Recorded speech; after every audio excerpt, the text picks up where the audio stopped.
낡은 간판이 보입니다. 청운 세탁소. 페인트가 벗겨진 글씨 사이로 세월의 무게가 느껴집니다. 좁은 가게 안, 오래된 다리미판, 빛바랜 옷걸이, 구석에 쌓인 세탁물 더미. 그 사이로 한 할머니가 묵묵히 옷을 개고 있습니다. 손님들은 할머니를 세탁소 할매라고 부릅니다. 이름을 아는 사람은 없습니다. 그저 이 동네에 오래전부터 있었던 늘 그 자리에 있는 사람. 허리가 굽은 할머니는 손님이 오면 느리게 고개를 들고 온화하게 웃습니다.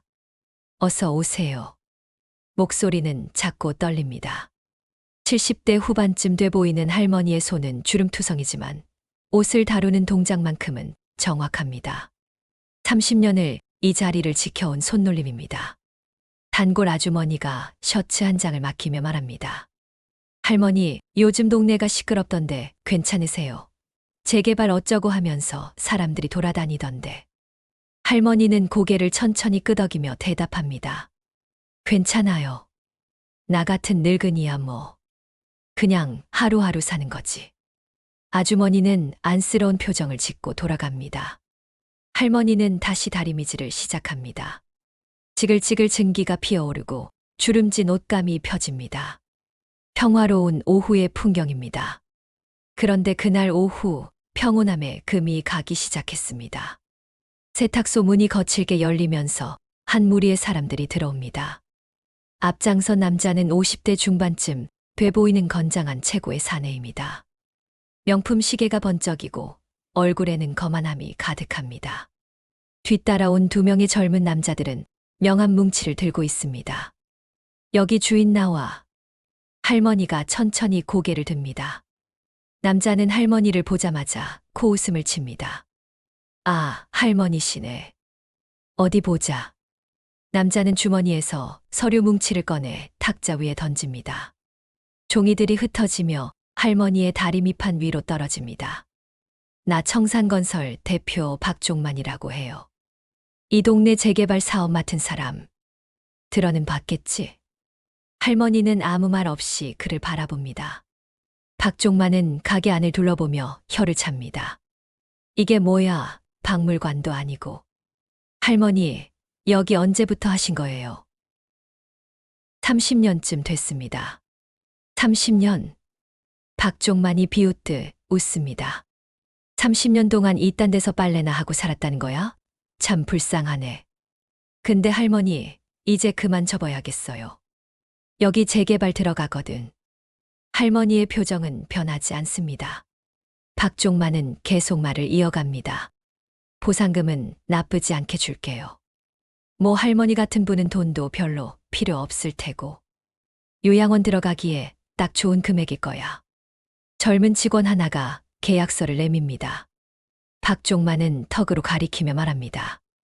여기 도장만 찍으면 돼요. 간단하지. 할머니는 계약서를 보지도 않습니다. 그저 조용히 다리미질을 계속할 뿐입니다. 지글지글. 증기 소리만 가게 안을 채웁니다. 박종만의 얼굴이 굳습니다. 할머니, 내 말 듣고 있어요? 생각 좀 해보겠습니다. 생각. 박종만의 목소리가 차갑게 식습니다. 할머니, 내가 지금 부탁하는 걸로 보여요? 이건 명령이에요. 알아들어요? 할머니는 여전히 대답하지 않습니다. 박종만은 짜증스럽게 탁자를 손으로 탁 칩니다. 할머니의 다리미가 흔들립니다. 좋아요.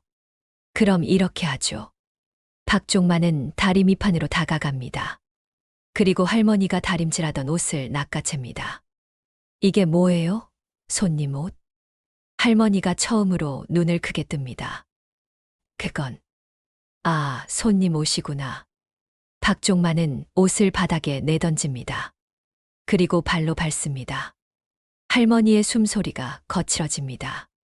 할머니 장사가 잘 안 되나 봐요. 손님이 얼마나 된다고 이렇게 버티는 거예요? 박종만은 이번엔 다리미를 집어듭니다. 무거운 쇳덩이를 손에 든 채 위협적으로 흔듭니다. 내가 참을성이 많은 사람이에요. 근데 할머니, 내 참을성에도 한계가 있어요. 알겠어요? 그리고 다리미를 바닥에 내동댕이 칩니다.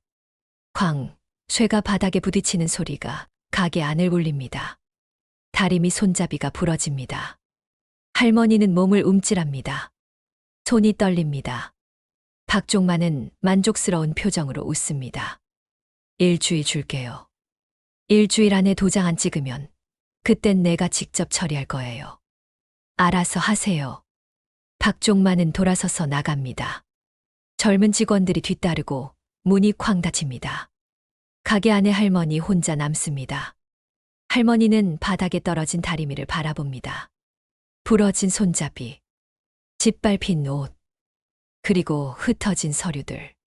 한참을 그렇게 서 있던 할머니가 천천히 허리를 굽혀 다리미를 줍습니다. 떨리는 손으로 부러진 부분을 만지작거립니다. 그런데 그 순간 알아챌 수 있습니다. 할머니의 눈이 떨리지 않는다는 것을. 오히려 그 눈빛은 고요합니다. 무섭도록 고요합니다. 다음 날부터 세탁소 주변이 시끄러워지기 시작했습니다. 아침 일찍부터 검은 승용차 한 대가 가게 앞에 주차됩니다. 차 안에서 선글라스를 낀 남자 둘이 세탁소를 지켜봅니다. 손님들이 들어오려다 그들을 보고 발걸음을 돌립니다. 단골 아주머니가 전화를 겁니다. 할머니 괜찮으세요? 가게 앞에 무서운 사람들이 있던데. 할머니는 조용히 대답합니다. 괜찮아요. 신경 쓰지 마세요. 하지만 상황은 점점 악화됩니다.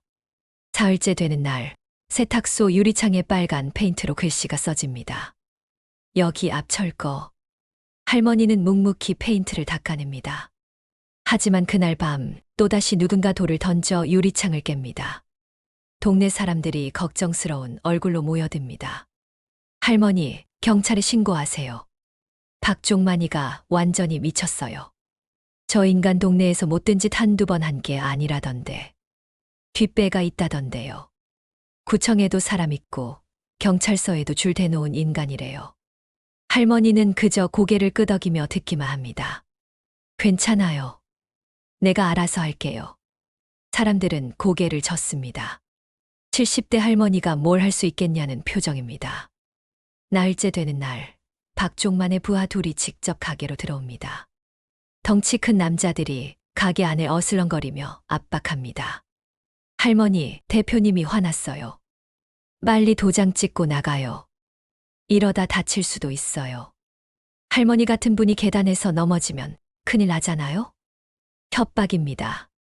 노골적인 협박입니다. 할머니는 여전히 침묵합니다. 남자들은 비웃으며 나갑니다. 동네 사람들은 분노하지만 어쩔 도리가 없습니다. 박종만은 이 지역에서 손에 꼽히는 건설업자입니다. 구청장과 식사를 같이 하고 경찰서장과 골프를 칩니다. 그의 재개발 사업은 이미 절반 이상 진행됐고 세탁소만 유일하게 버티고 있는 상황입니다. 할머니, 그냥 나가세요. 저 인간들 상대해봤자 손해예요. 맞아요. 보상금 받고 다른 데 가세요.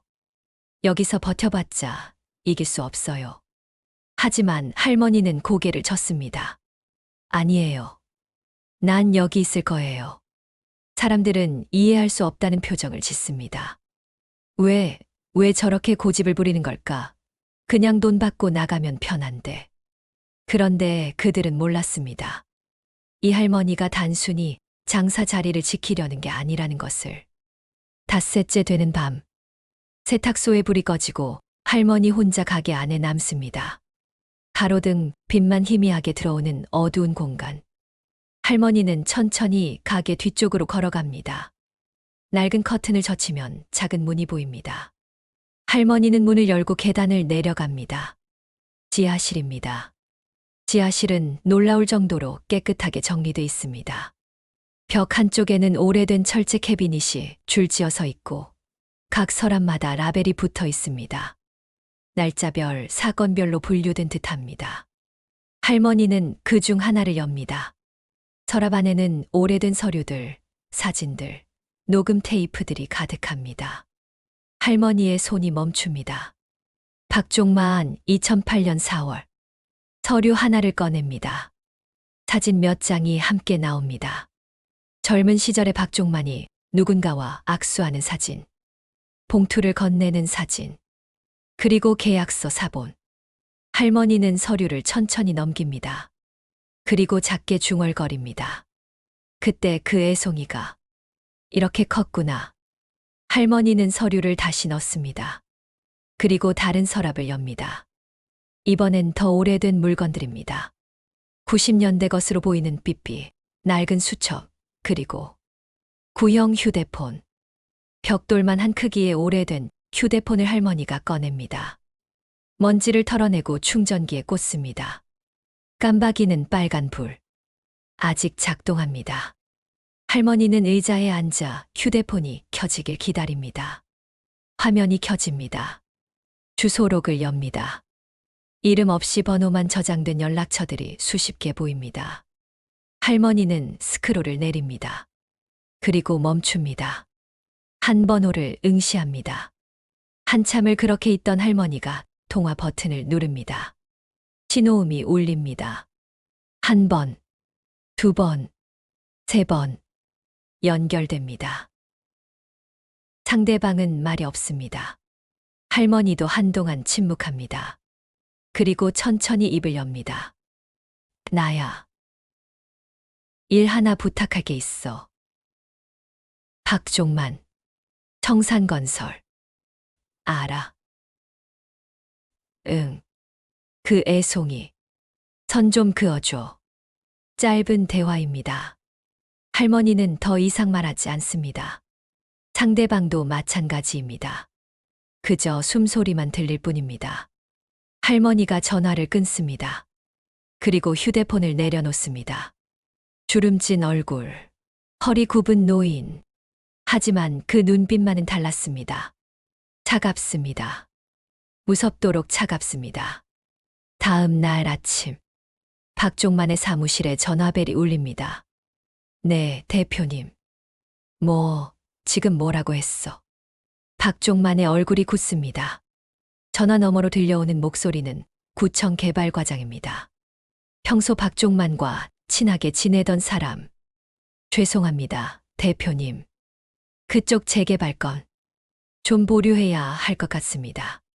보류, 무슨 소리야? 지금 90% 진행됐는데.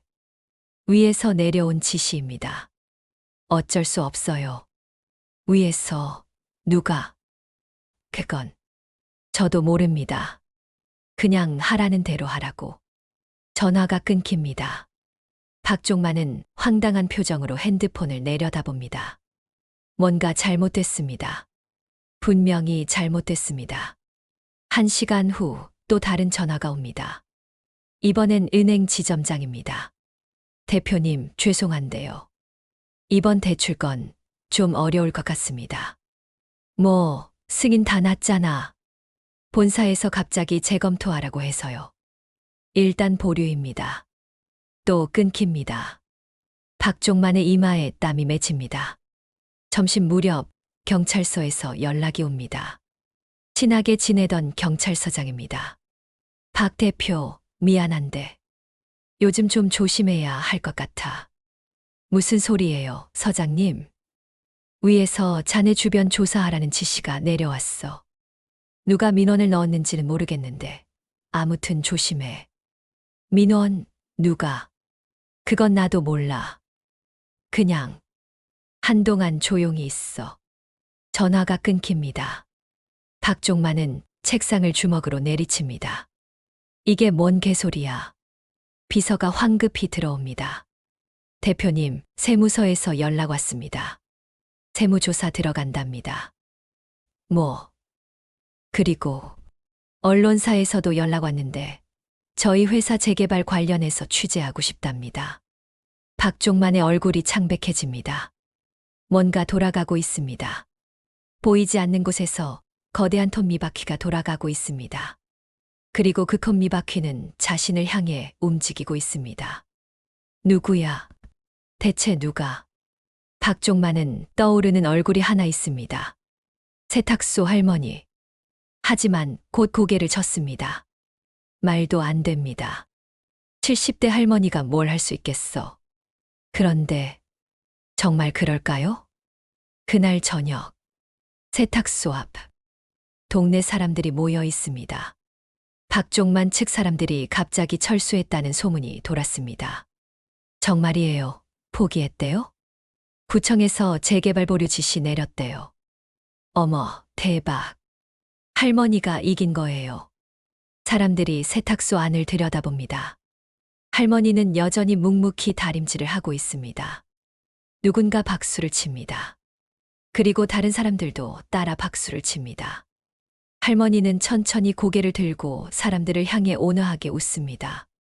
감사합니다. 작고 떨리는 목소리. 사람들은 흐뭇한 표정으로 돌아갑니다. 약자가 강자를 이긴 훈훈한 이야기라고 생각하며. 하지만 모든 사람이 떠나고 혼자 남은 할머니의 얼굴에서 웃음이 사라집니다. 할머니는 지하실로 내려갑니다. 벽에 걸린 오래된 액자 하나가 보입니다. 흑백 사진.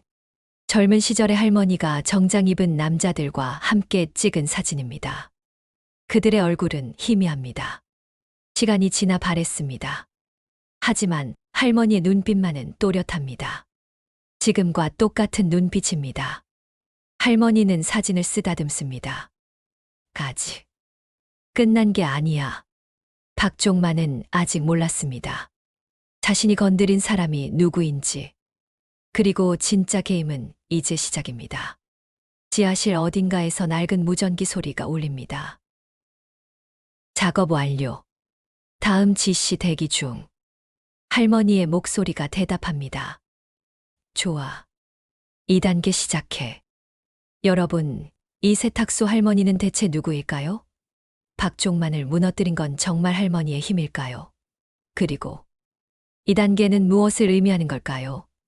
다음 편에서는 할머니의 진짜 과거가 드러나기 시작합니다. 그녀가 젊은 시절 어떤 일을 했는지, 그리고 지하실에 보관된 그 수많은 비밀들이 무엇을 의미하는지 절대 놓치지 마세요.